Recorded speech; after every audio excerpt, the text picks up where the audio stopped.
শেখ জায়েদ মসজিদ সংযুক্ত আরব আমিরাতের রাজধানী আবুধাবির অন্যতম আকর্ষণ। মসজিদটি দেখতে প্রতি বছর লাখ লাখ মানুষ ভিড় জমান।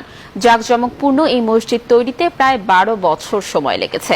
বর্তমান বিশ্বের তৃতীয় বৃহত্তম এই মসজিদটির আয়তন 22,412 বর্গমিটার, যা প্রায় 4টি ফুটবল মাঠের সমান। বিস্তারিত ফারদিন সানির রিপোর্টে। সংযুক্ত আরব আমিরাতে বেশ কিছু দৃষ্টিনন্দন মসজিদ রয়েছে। মনোমুগ্ধকর এসব মসজিদ দেখতে বিভিন্ন দেশের পর্যটকরা ভিড় করেন। এর মধ্যে শ্বেত মার্বেলে নির্মিত শেখ জায়েদ গ্র্যান্ড মসজিদ আমিরাতের সর্ববৃহৎ ও পৃথিবীর অন্যতম বৃহৎ মসজিদ। আমিরাতের প্রয়াত রাষ্ট্রপতি শেখ জায়েদ বিন সুলতান আল নাহিয়ানের নামানুসারে এর নামকরণ করা হয়েছে। মসজিদের পাশেই তার সমাধি। মসজিদটির নকশা করেছেন সিরিয়ার স্থপতি ইউসুফ আবদেলকি।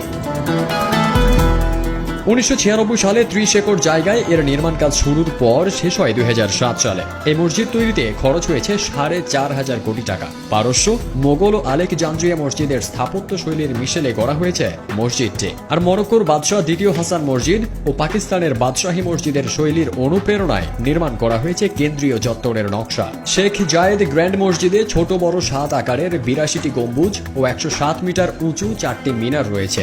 মিনারগুলোর নিচের ভাগ মিশরীয় মামলুক ধারার চৌকো আকৃতির, মধ্যভাগ উত্তর আফ্রিকার ফাতিমি আমলের সরভুজ আকৃতির এবং ওপরের ভাগ তুরস্কের ওসমানীয় আমলের গোলাকৃতির। মসজিদের প্রবেশ মুখে কাচের বাক্সে মসজিদের নকশার একটি ডামি রাখা আছে, যেন এটি দেখেই এক নজরে পুরো মসজিদ সম্পর্কে একটা